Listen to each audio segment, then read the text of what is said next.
आज आप लोगों को आप लोग देखेंगे कि किस तरह के न्यूमेरिकल्स होते हैं, हो सकते हैं और कैसे कैसे हम उन्हें सॉल्व करते हैं। ठीक है, और सारा न्यूमेरिकल आपका जो बेस्ड होगा, पिछली क्लास में आप लोगों ने न्यूटन का सेकंड लॉ ऑफ मोशन जो देखा था उस पर बेस्ड होगा, यानी कि एक्सेलरेशन बॉडी में जरूर से जरूर होगी। न्यूटन के लॉ ऑफ मोशन में हमने यही पढ़ा था, force is equal to mass into acceleration.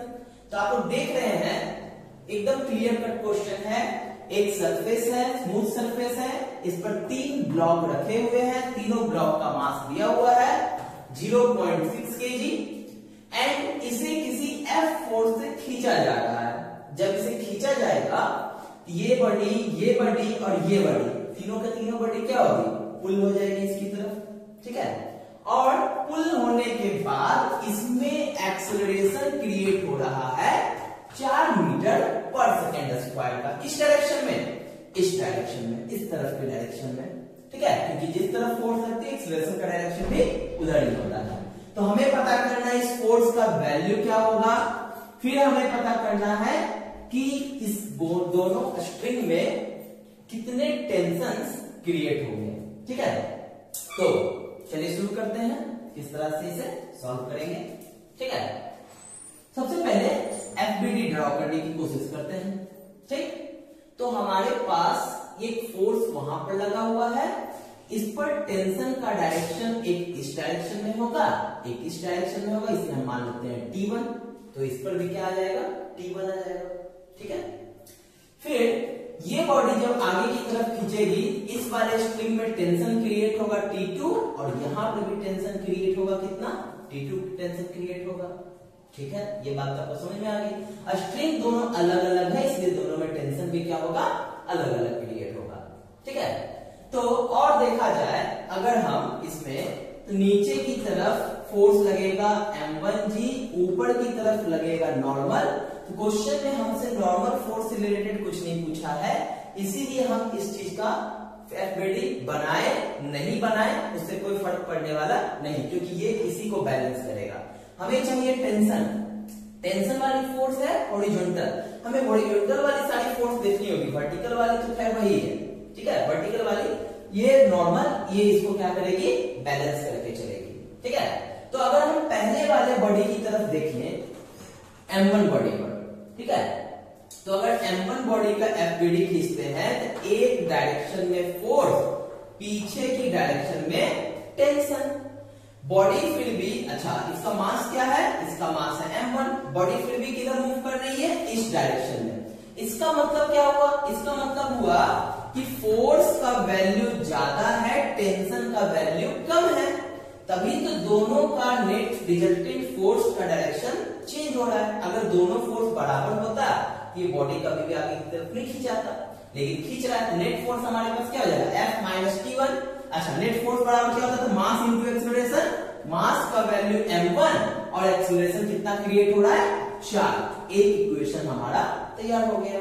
ठीक है, नेट फोर्स बराबर मास इंटू एक्सेलरेशन। चलिए m2 की तरफ चलते हैं, ये है हमारा m2। जरा ध्यान से देखेंगे, इसके एक तरफ लग रहा है T1 और पीछे की तरफ लग रहा है T2। ठीक है, बॉडी फिर भी आगे की तरफ खिसक रही, इसका मतलब है T1 ग्रेटर है T2 से, तो नेट फोर्स क्या हो जाएगा, T1 माइनस T2 बराबर मास इनटू एक्सेलरेशन। ये हो गया हमारे पास दूसरा इक्वेशन। तीसरी वाली बॉडी को उठाते हैं, ये हो गया हमारे पास m3, इसके पास इकलौता फोर्स है T2, तो T2 बराबर क्या हो जाएगा, मास इनटू एक्सेलरेशन।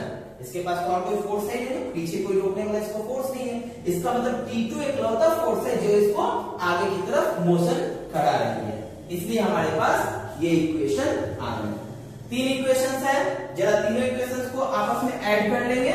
T2 से T2 चला गया, T1 से T1 चला गया, यानी F बराबर हमारे पास क्या बच गया, 4 को कॉमन ले लिया जाए तो m1 plus m2 plus m3, यानी कि फोर्स का वैल्यू आ गया 4 गुना 0.6 0.6 0.6, कितना 1.8, 18 चौक 72, यानी 7.2 न्यूटन फोर्स का वैल्यू आ गया। ठीक है,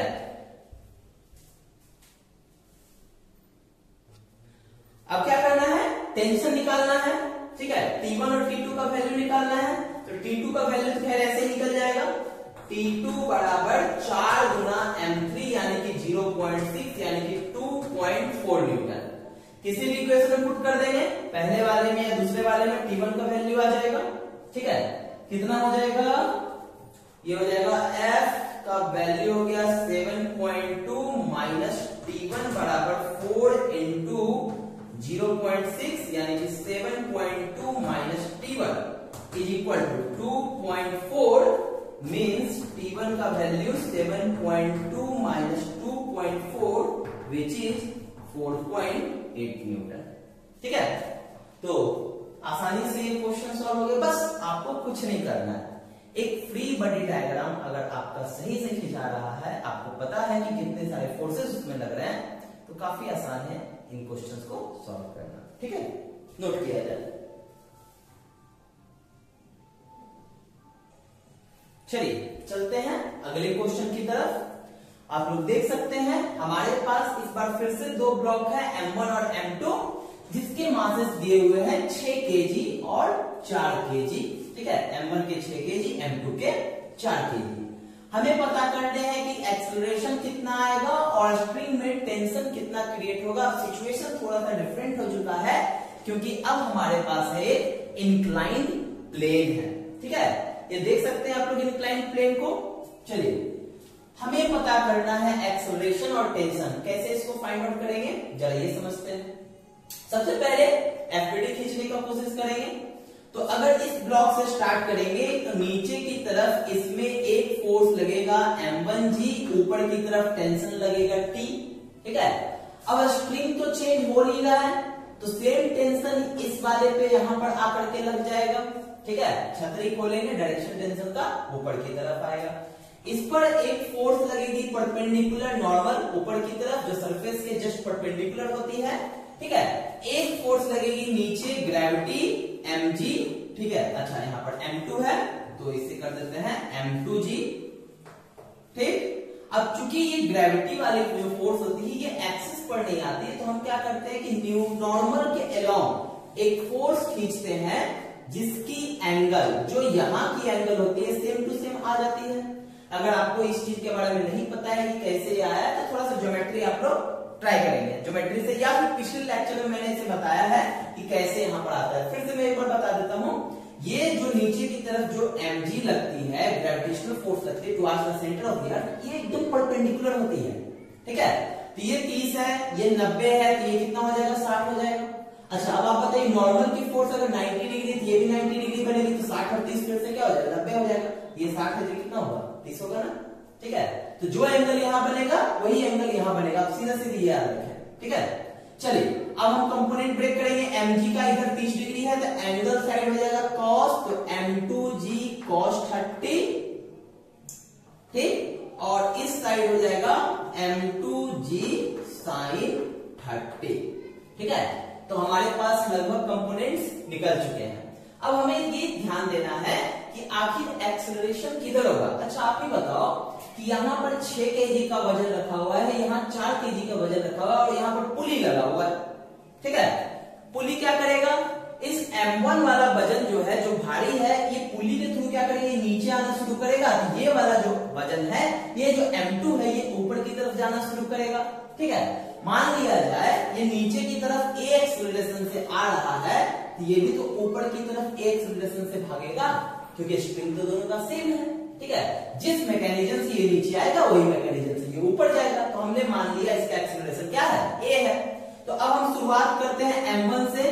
ये है हमारा M1, नीचे की तरफ लग रहा है M1G, ऊपर की तरफ लग रहा है टेंशन T। इसके अलावा इस पर कोई फोर्स नहीं है, तो हम यहाँ पर लिख सकते हैं M1G minus T। Net force, बड़े वाले फोर्स को छोटे वाले फोर्स में घटा देंगे, बराबर क्या होता है, मास इनटू एक्सेलरेशन। एक इक्वेशन हमारा ये बन गया। अब जरा इसकी तरफ ध्यान देते हैं, तो हमारे पास ये वाला, ठीक है, इसको हम नहीं देखेंगे। नॉर्मल और mg cos 30 डिग्री एक दूसरे को बैलेंस कर लेगा। हमसे नॉर्मल फोर्स के बारे में कुछ नहीं पूछा है, हमसे मोशन वाले फोर्स के बारे में पूछा है। ठीक है, हमें एक्सेलरेशन चाहिए, हमें ये वाला लेना पड़ेगा। इसमें आप बताएं कौन सा बड़ा है, टी बड़ा है या mg sin 30 डिग्री बड़ा है? टी बड़ा है तभी तो मोशन ऊपर जा रहा है, टेंशन बड़ा है, यानी कि इसका मतलब हो गया टी माइनस पीछे की तरफ कितना लग रहा है, m2g sin 30 degree. Net force बराबर, इस बार मास है m2, एक्सेलरेशन है a। ठीक है,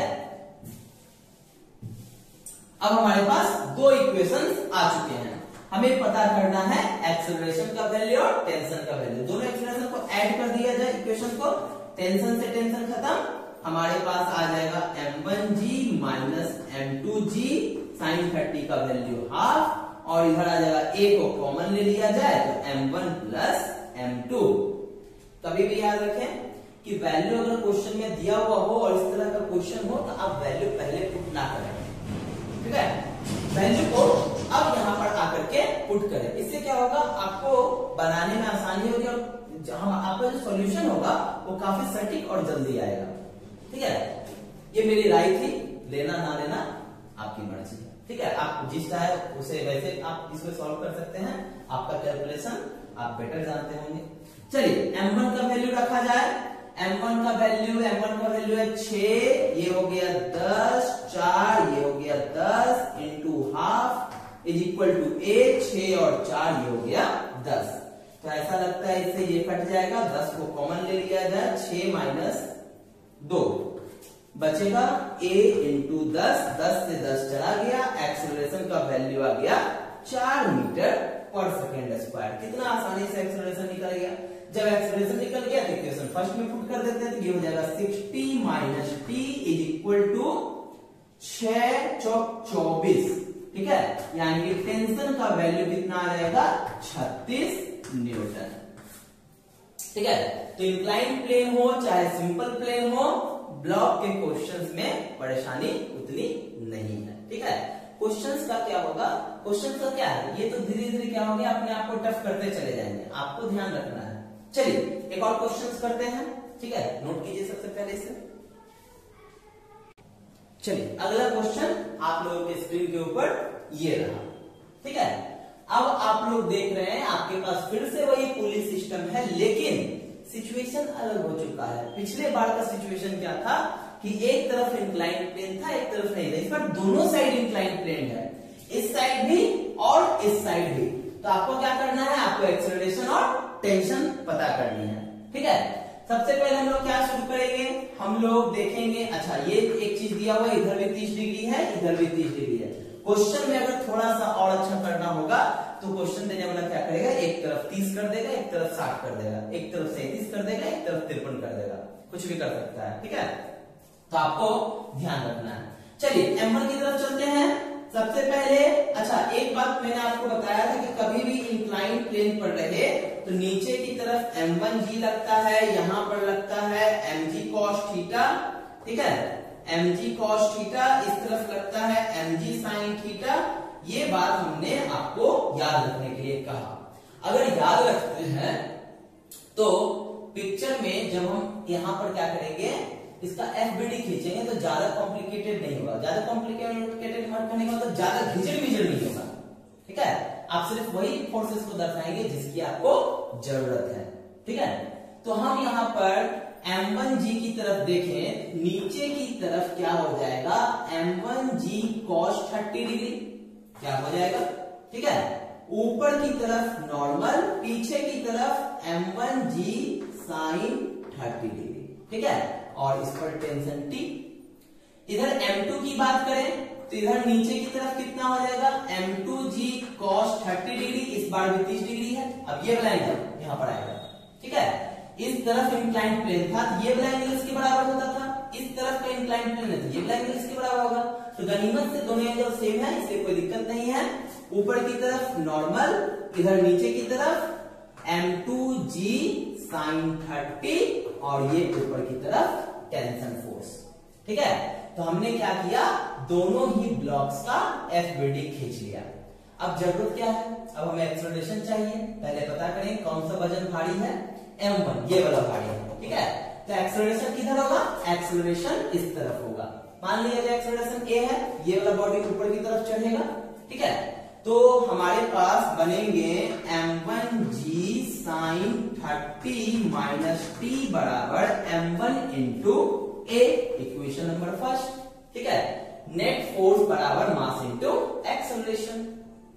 इधर क्या हो जाएगा, ऊपर की तरफ है टेंशन का फोर्स ज्यादा, m2g sin 30 डिग्री बराबर m2a, इक्वेशन नंबर 2। फिर से वही काम करना है, दोनों को ऐड कर देते हैं, टेंशन से टेंशन मर जाएगा, यहां पर g sin 30 डिग्री कॉमन मिलेगा, बच जाएगा m1 माइनस m2, यहां पर a कॉमन मिलेगा, बचेगा m1 प्लस m2। आपकी मर्जी है, जितना छोटा आप लोग कर सकते हैं। ठीक है, g का वैल्यू 10, sin 30 का वैल्यू हाफ, ये हो गया 6 माइनस 2, a का वैल्यू, और ये हो गया 6 4 10, ये 10 से ये 10 को मार देते हैं, 6 में से 2 जाएगा 4, 4 को 2 से भागा देंगे यानी कि 2। एक्सेलरेशन का वैल्यू आ गया 2 मीटर पर सेकेंड स्क्वायर। और जब एक्सेलरेशन निकल गया पुट कर दीजिए 1 या 2 में से किसी में भी, टेंशन की वैल्यू भी आ जाएगी।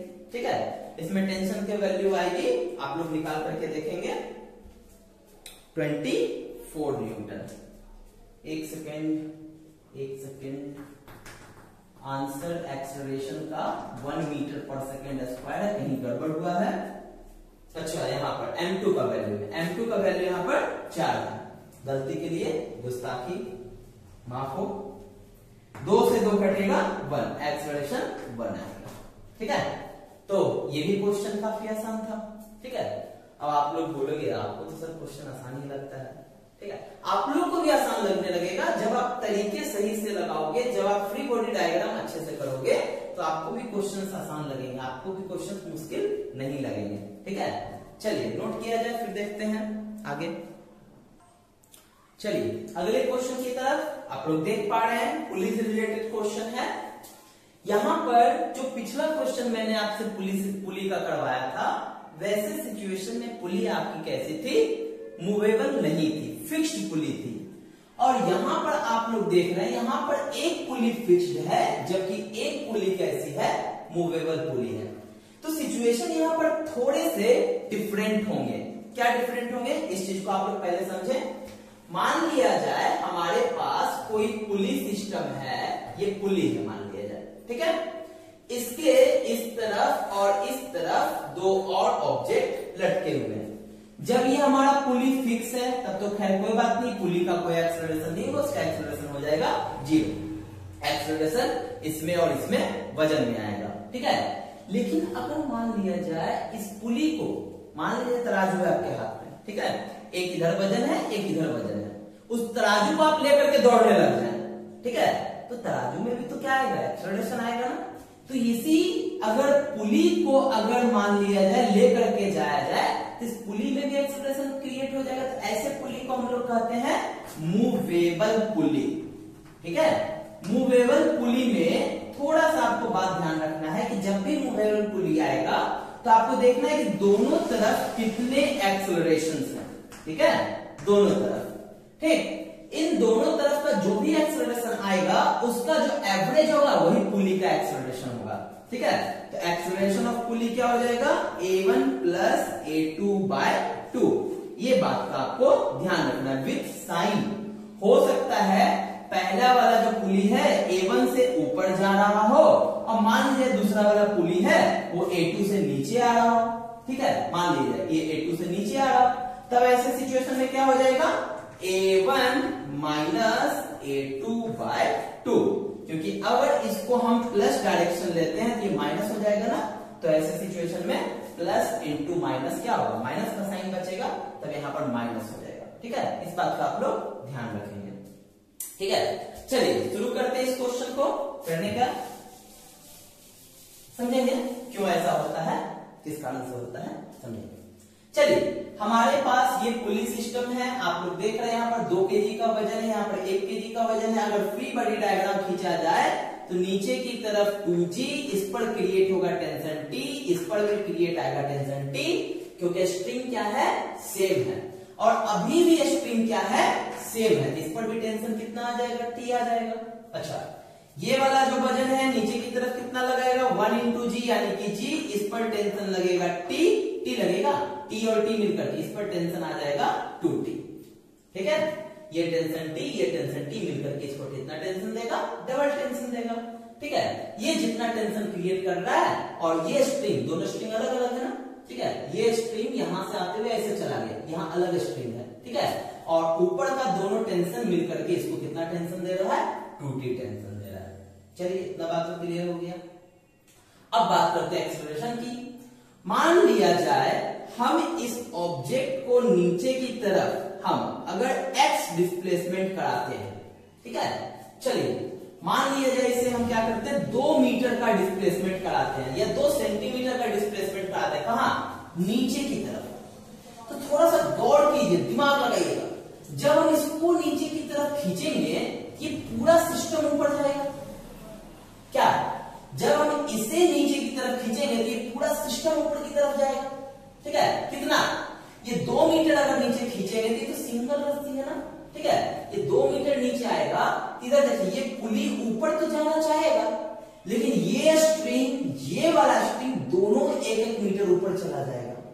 नहीं होगा, जब हम इसे खींचेंगे तो ये रस्सी जो है ऊपर की तरफ भागेगा और ये गोल गोल जो पुली लटका हुआ है ये भी ऊपर की तरफ जाना शुरू करेगा और ये रस्सी भी कम होना शुरू करेगा। मतलब 1 मीटर ये भी जाएगा और 1 मीटर इधर से भी जाएगा जब हम उधर 2 मीटर खींचेंगे। तो इसका मतलब क्या हुआ, जब हम उस साइड 2 मीटर का डिस्प्लेसमेंट किए तो इस साइड का डिस्प्लेसमेंट उतने ही टाइम में कितना होगा, 1 मीटर होगा। मतलब जितना डिस्प्लेसमेंट इधर उसका आधा डिस्प्लेसमेंट इधर। इसका मतलब है कि अगर हम इधर 2x डिस्प्लेसमेंट करेंगे तो इधर डिस्प्लेसमेंट कितना होगा, x होगा। इसका मतलब है अगर हम इधर डबल एक्सेलरेशन देंगे तो यहां पर एक्सेलरेशन क्या क्रिएट होगा, सिंगल एक्सेलरेशन क्रिएट होगा। एक्सेलरेशन कैसे निकालते हैं, एक्सेलरेशन भी तो हमारा निकलता है, जो हमारा रेट चेंज आता है उसी से निकलता है। तो टाइम तो खैर टाइम ऑफ रिएक्शन दोनों के लिए सेम है, जितना टाइम में इसको 2x खींचेंगे वो x ऊपर जाएगा। ठीक है, तो x ऊपर जाएगा तो इसकी वेलोसिटी 2v, इसकी वेलोसिटी v, इसका एक्सेलरेशन 2a तो इसका एक्सेलरेशन a हो जाएगा। तो हमने क्या देखा, इस मूवेबल पुली के कारण इसका एक्सेलरेशन अगर हमने 2a माना, इस पुली के साइड का एक्सेलरेशन कितना हो जाएगा, a हो जाएगा। मतलब इस पूरे सिस्टम, इधर का जो सिस्टम दिख रहा है ना, इस पूरे सिस्टम का एक्सेलरेशन कितना हो जाएगा, a हो जाएगा। चलिए दूसरे लहजे से भी समझते हैं।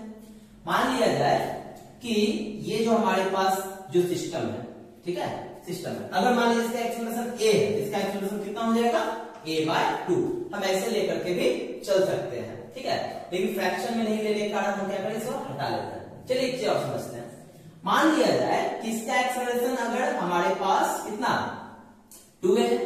ठीक है, तो ये स्ट्रिंग क्या करेगा, इसको 2a एक्सेलरेशन देगा। जरा गौर से देखें, ये ऐसे लगा हुआ है। ठीक है, ये 2a एक्सेलरेशन देगा, बट ये तो फिक्स्ड है जाकर के ना, ये फिक्स्ड नहीं है।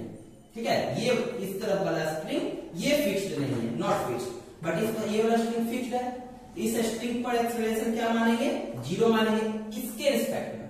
ठीक है, इसके रिस्पेक्ट में। और पुली जो हो रहा है वो कहां जा रही है, नीचे की तरफ जा रही है। ठीक, तो पुली का एक्सेलरेशन निकालने का क्या तरीका बताए थे हम, पुली का एक्सेलरेशन अगर निकालना हो तो दोनों तरफ का एक्सेलरेशन का एवरेज ले लो। दोनों तरफ के एक्सेलरेशन का एवरेज लेंगे तो 2a/2 कितना निकला, a। तब भी तो ये आ रहा है।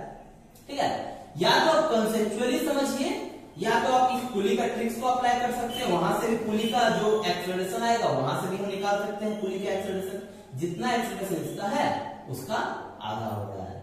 ठीक है, चलिए ये बात आपको समझ में आ गया। अब आगे चलते हैं इसको सॉल्व करने पर।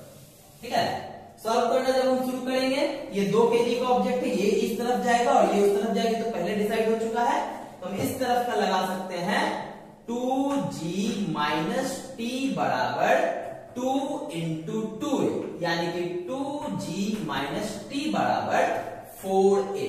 मास इंटू एक्सेलरेशन हमने कितना माना, इसका 2a माना। ठीक है, चलिए इस वाले बॉडी का देखा जाए, ऊपर की तरफ जा रहा है ये।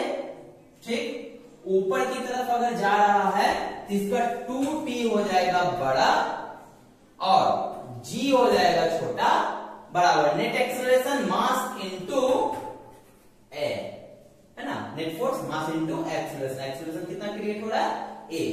ठीक है, तो ऐसा करते हैं, इक्वेशन नंबर ये 2t माइनस जी बराबर ए हुआ है, तो इस इक्वेशन को 2 से गुणा करते हैं और इसके साथ ऐड कर देते हैं।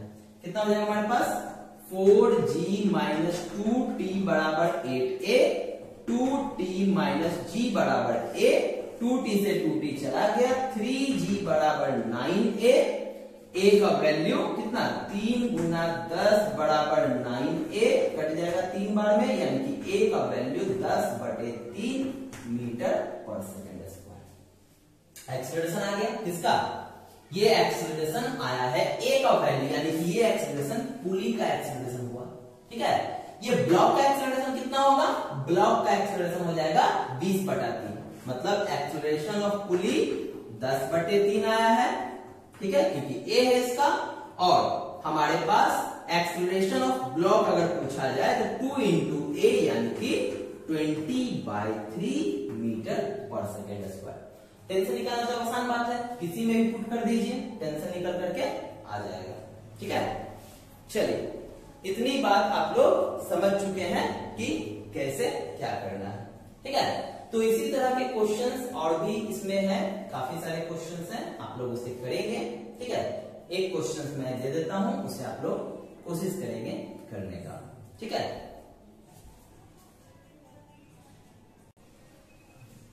आप लोग देख पा रहे हैं ये क्वेश्चन को, यहां पर एक पुली है, यहां पुली है और यहां पर ये पुली है। ये पुली कैसा पुली है, ये दोनों तो फिक्स्ड है, ये पुली मूवेबल पुली है। आपको पता करना है ब्लॉक का एक्सेलरेशन क्या होगा और इसके स्प्रिंग में कितना टेंशन क्रिएट होगा। ठीक है, ये लोग आप ये क्वेश्चन आप लोग खुद से कोशिश करेंगे। ठीक, इसको बना करके इसका आंसर को कमेंट बॉक्स में डालेंगे, मेरे से चेक कर लूंगा कि किसका सही है किसका नहीं। अदरवाइज अगर गलत होता है तो आप फिर से दोबारा कोशिश करेंगे। ठीक है, चलिए तब तक के लिए आप सभी को बेस्ट ऑफ लक।